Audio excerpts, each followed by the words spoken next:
Alright, so this is my presentation on rescuing and rescue game sense. I made this for my team, but I can put it out here as well because why not? Note that we're in a single tide meta right now.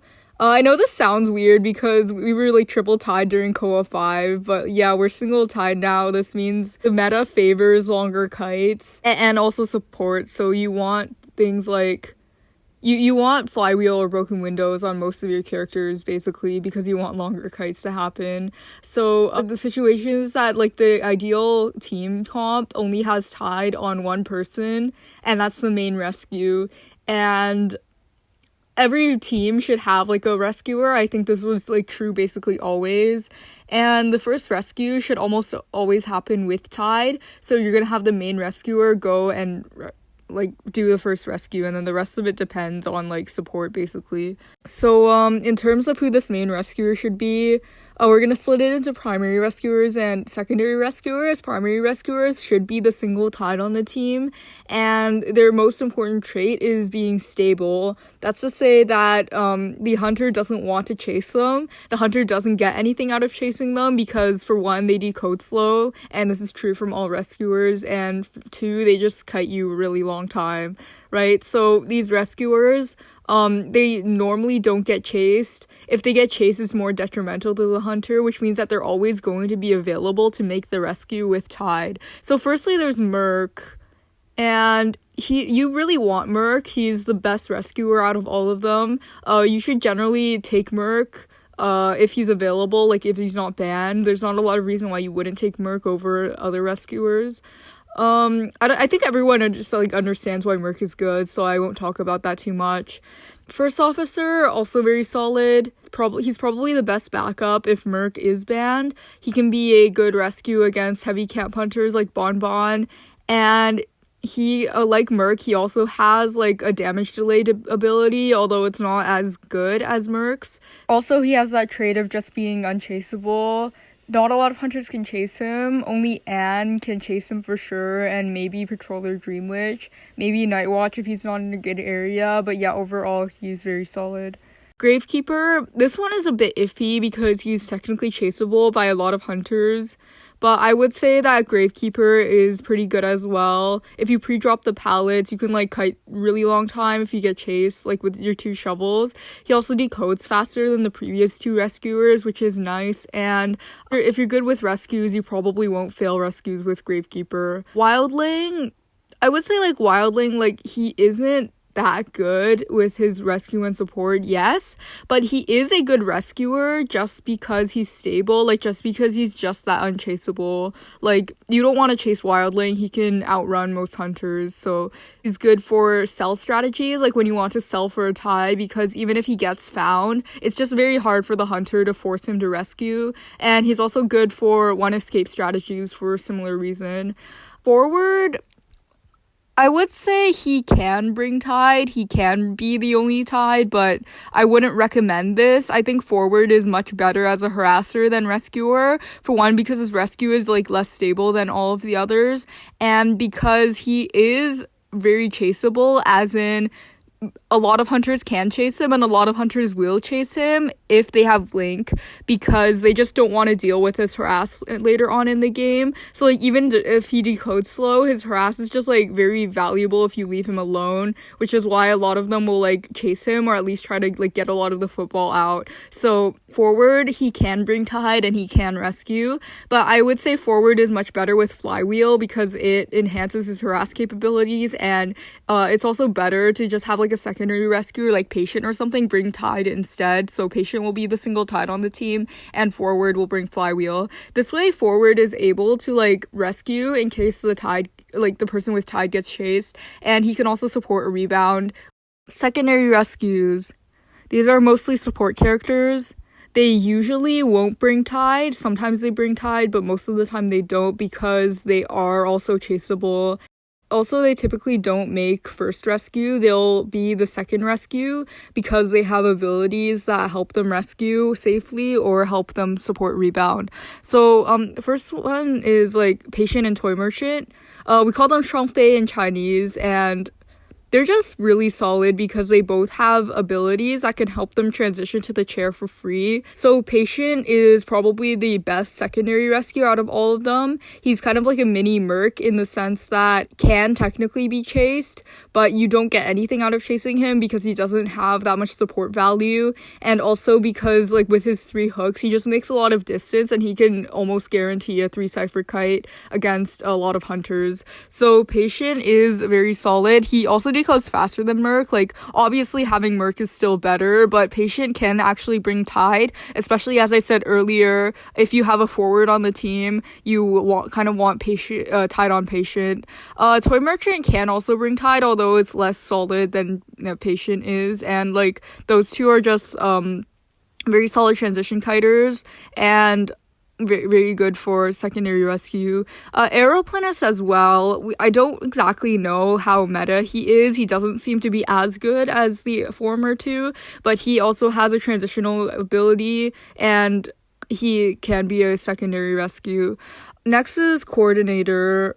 She does have the rescue role, but I would say that she's not a very good rescue just because she's chaseable, which means that you typically, when you see Cord, you see her with a kiting persona because she can be a really good secondary rescue. Her gun can guarantee that the rescue happens, and if you can make the rescue normally, you can also shoot them after, which will guarantee at least a 20-second rebound. So Cord can be nice to have on the team. She can be a good secondary rescue, but she's not really a main rescue just because she's like too chaseable. Journalist, I would say, falls under the same umbrella as Cord. She does slightly better with her kiting just because she has more kiting items to use, but she's still technically chaseable. She can bring Tide, but if there's another rescue on the team, I wouldn't recommend bringing Tide on Journalist. Also, like Cord, she has like a rescue item that could basically guarantee a rescue, which is nice to have. You just have to make sure like you don't farm them with the rescue or fee or anything. Acrobat, he's a good secondary rescue because like again, he can use his items to get to the chair safely. He can use his firebomb to cancel Hunter's secondary skills, meaning that they basically like they have to normal hit you and allow you to rescue because they don't have a second hit ability to use, right? He's also very good at supporting rescues. Like you'll have a acro, let's say it's a bonbon, right? You have the acro come up and like firebomb the hunter, and then the main rescue, like the one with Tide, will make the rescue, and that basically guarantees that it happens without a double hit, and it's very nice. So acro can be a good secondary rescue. He can also bring Tide, but again, like I wouldn't bring Tide on him if there's a better rescue option. Priestess is good because she can use her portals to get up to chair. She can also use her portal to support a rebound kite, and similar to Acro, she can be good for supporting rescues, in particular for basement rescues, because she can help the rescued survivor get out of the basement and like potentially rebound kite, or she can help the rescuer like get into basement without taking a drop down hit. Mechanic, Tide Mech isn't really viable anymore. Like she's just too weak of a chase. She also doesn't have like any abilities that help her to rescue. That being said, if you're in a situation where the survivor is on second chair and the main rescuer is injured, letting the mechanic rescue is probably a good idea because on double debuff, her decoding isn't gonna be like anything substantial anyway, so she can make the rescue. Forward, I've already mentioned, he's very solid secondary rescue, and I would place him in this category rather than primary rescue.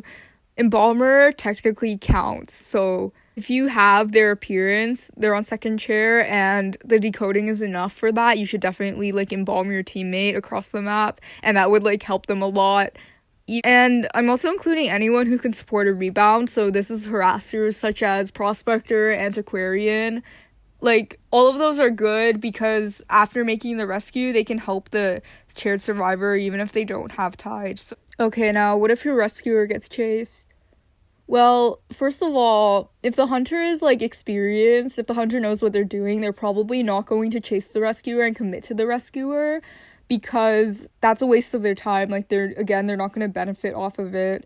So usually what hunters do when they chase the rescuer is they'll chase them at the beginning of the game so that they can get their items out. If they bring teleport as first trait, and if teleport is up, they're gonna teleport to like another person and start chasing them instead. So teleport is up after 50 seconds of the game. It's the same cooldown as flywheel. You just have to be careful. Like if they start chasing the rescuer, then you should be aware that they're probably gonna teleport. Like try to watch out for that. If they commit to the rescuer and like they keep chasing them, which like this won't happen often, but if they do, then either two things. Okay, either the rescuer does a winning kite, like they do like roughly 3 ciphers kite.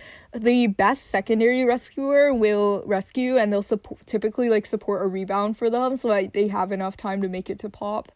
If they don't do that, you typically just sell for a tie because you don't have enough resources to like use on that. Also, Merc can be farmed because of his damage delay. It's 15 seconds. It's less good than Tide, and it doesn't absolutely guarantee that he'll last that long, but like you can technically farm Merc if like the situation calls for it. Alright, let's talk about the most important principles of rescuing.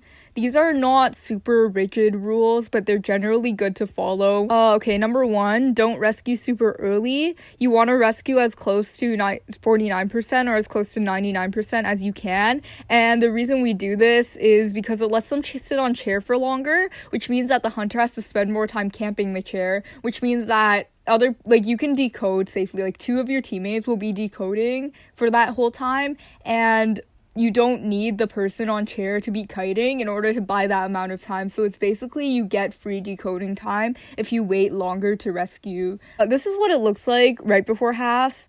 This is what it looks like right after half. Like the line will disappear. If you don't think you're gonna make it before half, or you miss the half line, don't panic. Don't rescue right after half, because that's probably the worst outcome you can get. Try to stall until it gets to like 99.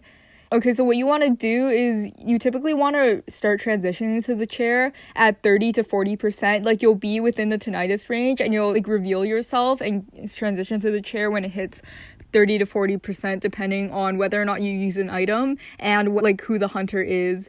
This also goes if they die near your cipher. Like if they die on your cipher and they get chaired on your cipher, you just leave that cipher and you'll come back to rescue. You don't want to rescue instantly, even if you're like super close. Like I know it's tempting to rescue really early just to like get it over with because you're super close, but like don't do that. You generally just want to wait longer. The exception to this is Mad Eyes. Against Mad Eyes, you'll almost always rescue instantly, like right after they get chaired. And the reason being is that if you don't, then he's gonna use his walls to like continuously block you off so that you can't make the rescue ever.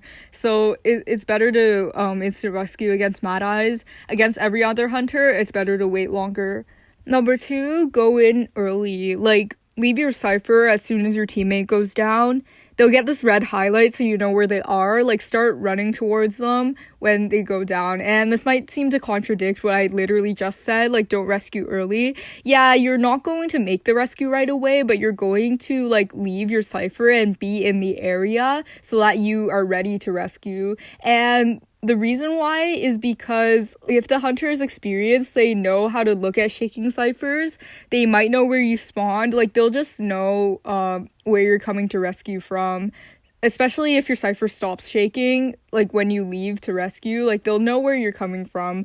And if that happens, then they're able to like snuff you out basically, and it'll make your rescue harder to do because you're gonna get cut off early. So what you want to do is you want to leave your cipher and you want to hide near the chair until it's time to transition in. So this not only guarantees that you're able to make it to chair on time, this also means that the hunter can't snuff you out early and they can't leave the chair to pressure your teammates, because then you'll get a free rescue. So you get the rescue safely, and it's just overall better. And this is not super rigid. If you're like in mid-game and you need to finish the cipher and you want to get more decoding on accelerated, then you can do that and that's fine. But like for first rescue especially, you want to be leaving your cipher early. And this goes especially if you have wanted order. It's this like red highlight on you. It means that the hunter can see where you are, and if you don't go in early, then they're gonna snuff you out basically. Now, what if the hunter knows your location? Like, let's say you have wanted order, or let's say you got spotted out too early. What you do is you have to stall away from the chair.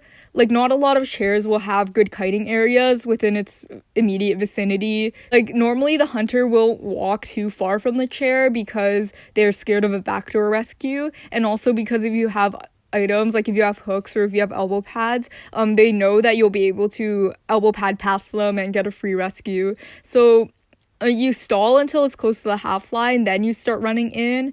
You also want to use your items if you need to. Use your watch, use your shovel, etc. And you use your items to transition to the chair, of course. Like, if they chase you away from it, which they probably will. Number 3, take as little damage as possible. And I know it's easy to think like you're a rescuer, you're supposed to body block, but you actually don't want to body block if it's first rescue.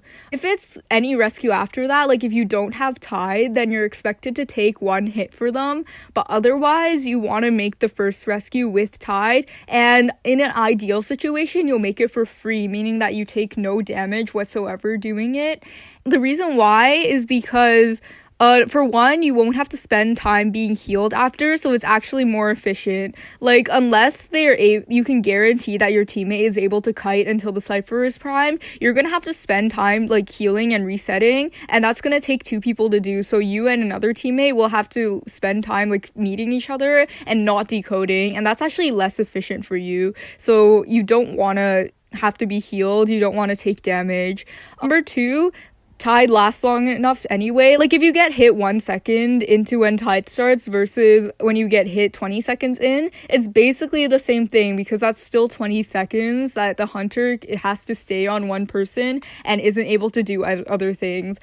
Like, maybe if you want to go for a rebound kite and you get a free rescue, you can take 1 hit for them, sure, but like that's like 1 hit at most, right? You're not really gonna get a rebound kite anyway.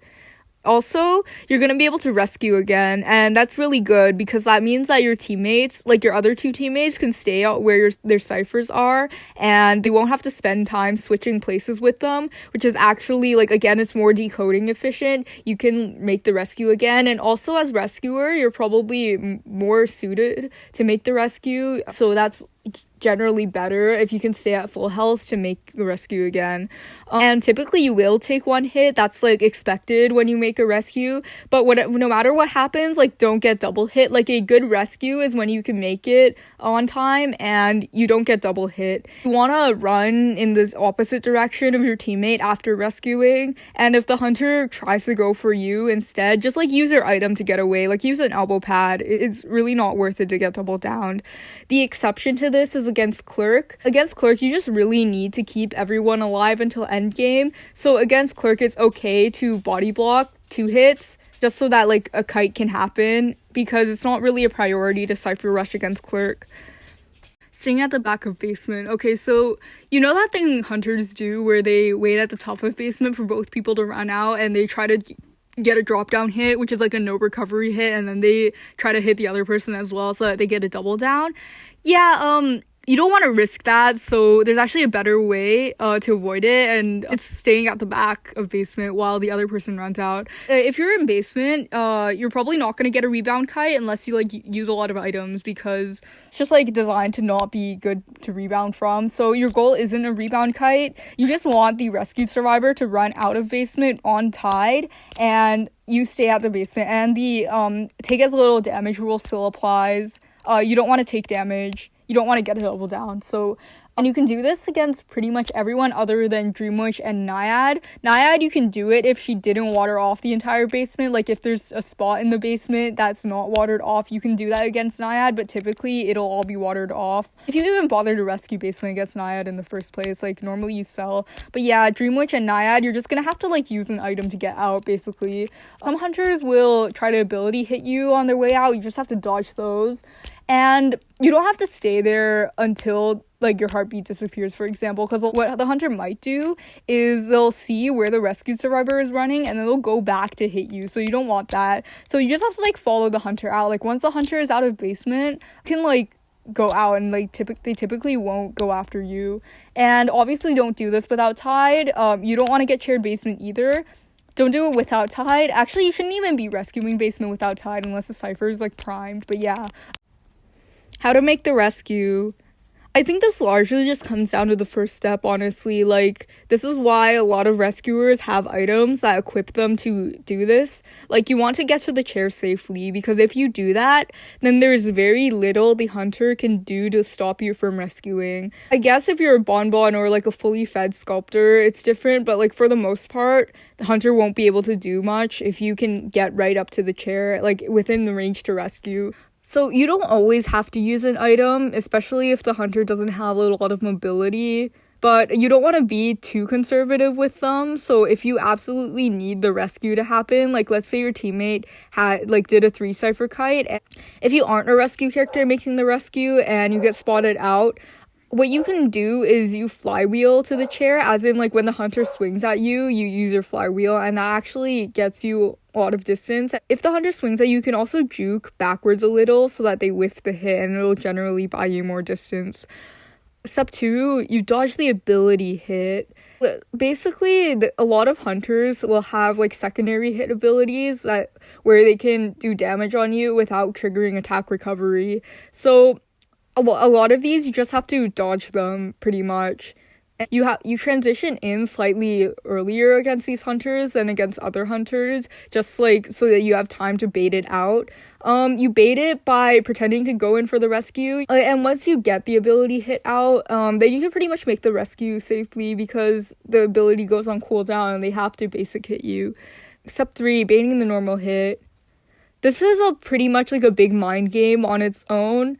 Hunters will, they obviously want to terror shock you, so a lot of them will try to go for that. Most hunters will go for the terror shock the second time you bait. Oh, and also, there's a lot of ways to bait the hit. You don't actually have to touch the chair necessarily. You can crouch, you can emote, you can, run in little circles in front of it. So the most important thing to remember is to just not panic, because unless they have control freak or something, then the chair bleed is actually farther from the half line than you expect.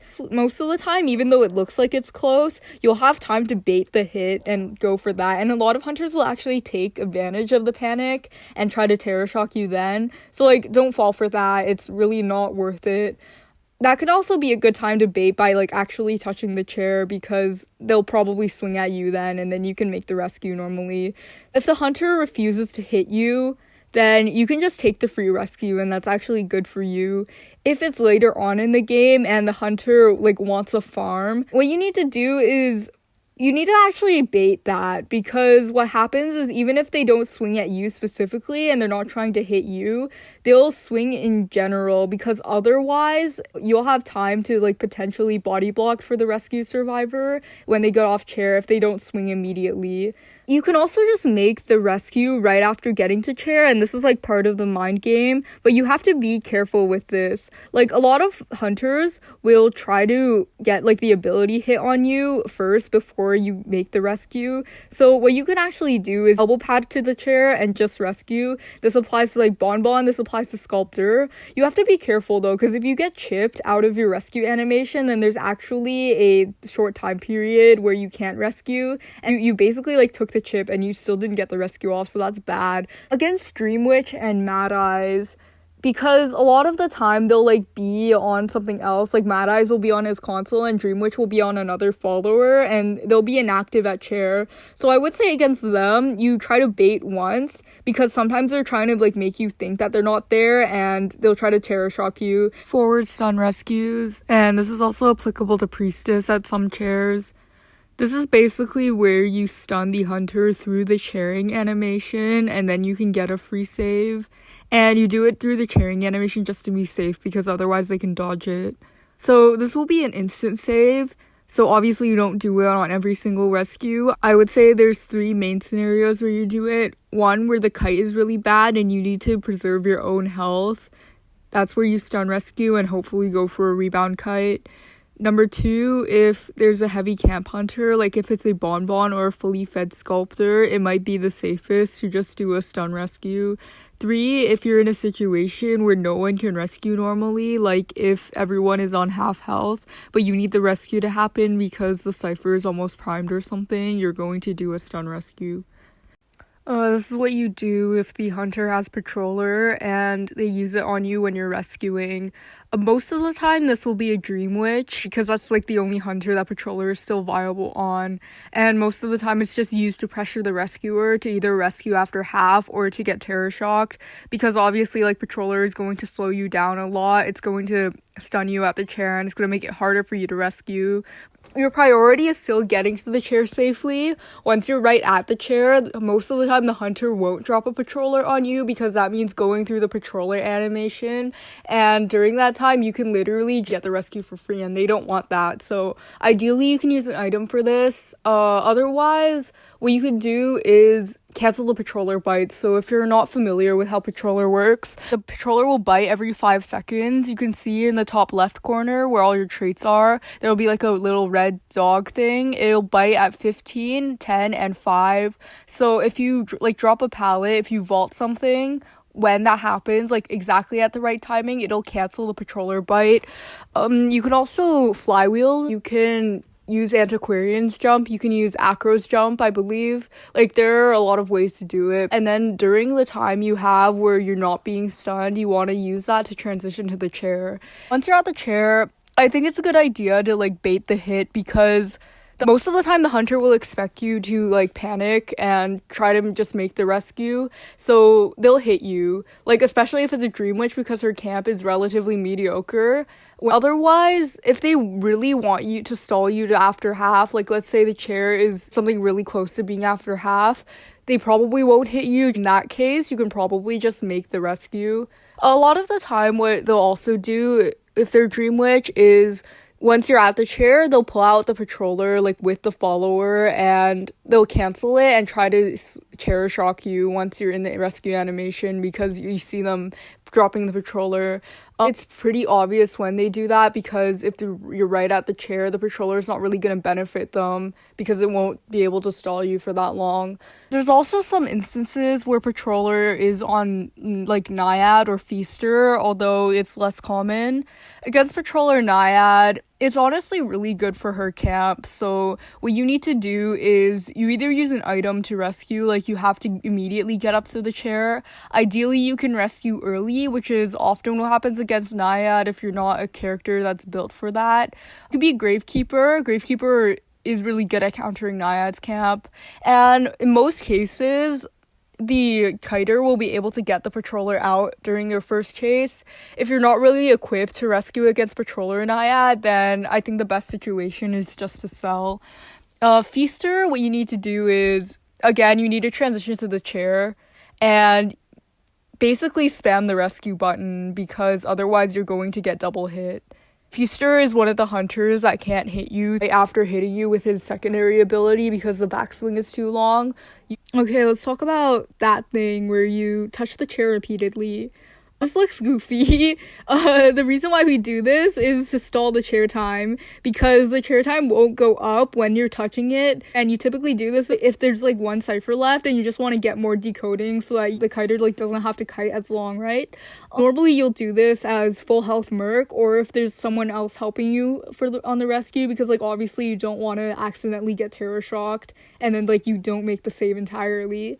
You can also do this if, like, the hunter went away from the chair, but you don't want to take the rescue too early. Okay, so now we're gonna talk about selling. Selling is important. It's basically when you just let the person sit on chair until they die. So there's a couple of reasons we do this. Firstly, to conserve resources. That's to say, like, you don't have to use items to rescue.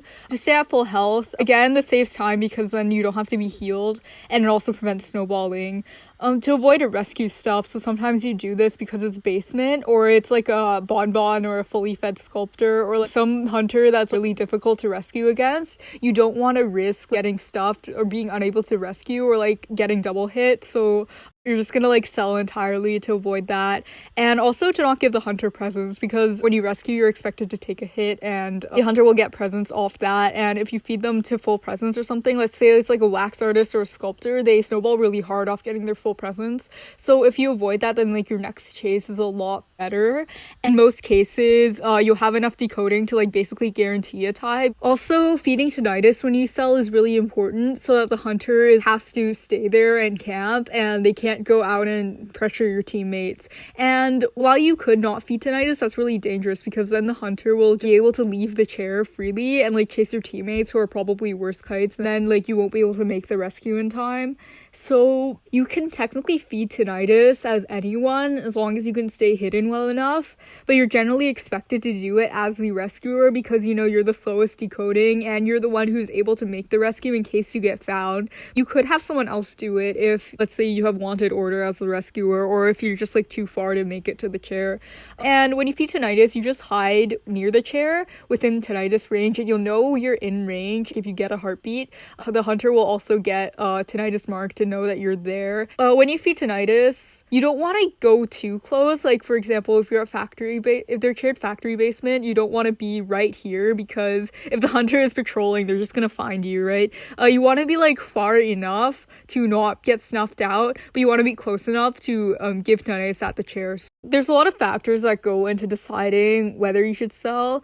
Mainly you ask, is it worth it? Like, is the time they're going to last long enough to outweigh the time that I have to spend healing? And will we get like more decoding out of this if we sell than we do if we rescue, basically? So first of all, these are the kite times. They're really loose because it varies. It varies depending on like support. It varies depending on like what kiting areas have already been used. Like a lot of this stuff will change. It's not like super rigid. Like if you get this amount of decoding, it's not guaranteed a win or a tie, but just like very generally, these are the kite times. And there's a lot of factors that go into whether you sell, right? Almost always, you're going to make the first rescue because if you make that first rescue on tide, they're guaranteed to like last long enough on tide, and this rescue will be worth it.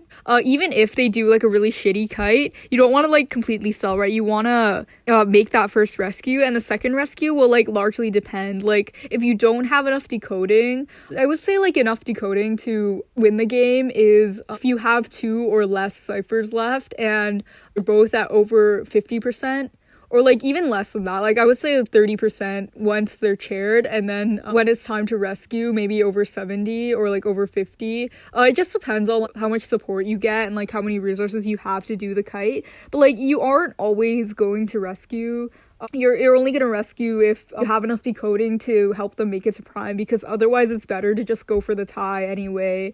The exception to this is a few hunters that you're always going to rescue against. These are usually the hunters with mobility, like they're able to pressure ciphers really quickly, or the hunters who are like really aggressive chase. And you might be thinking like, if you rescue against aggressive chase hunters, wouldn't they just be able to down the survivor quickly again? And yes, that's true, but a lot of these hunters, for one, your win con against them is support. So like they're usually really vulnerable to support. If you rescue and you support your teammate, chances are they're still going to make it despite a shorter first kite, right? Secondly, because if you just like let them die, then the hunter will be able to go and like chase someone else, and they'll be able to like get that down really quickly and snowball from that. So you don't want that. You want them to stay on one survivor for as long as possible, and you want 4 people up. After half rescues, this is when you wait until the chair is at like 90% or like close to 99% to rescue. And this is typically done when they do like a tie kite. People will be done their ciphers. They're going to be able to come in and support, and hopefully you have enough decoding to make it to the prime. So after half rescues, I would say like before half is still better if you're only going to rescue once, but after half works too in some scenarios.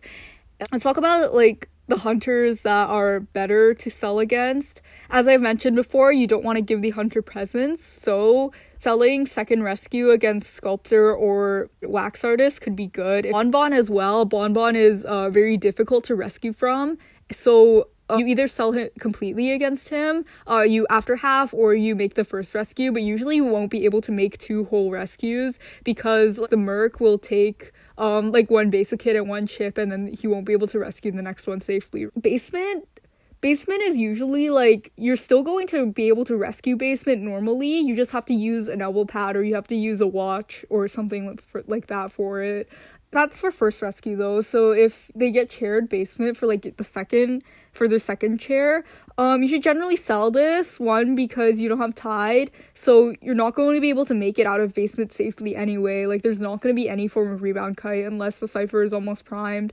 If the kiter has items left, like if the patient dies with two hooks, forward dies with 80% ball, antiquarian dies with 60% flute, something like that, I would recommend rescuing and not farming them because that way they can probably go for a rebound kite with like what item they have left, and they can kite longer than tide. Like they can kite longer than 20 seconds. So usually the rescue is worth it if they have items.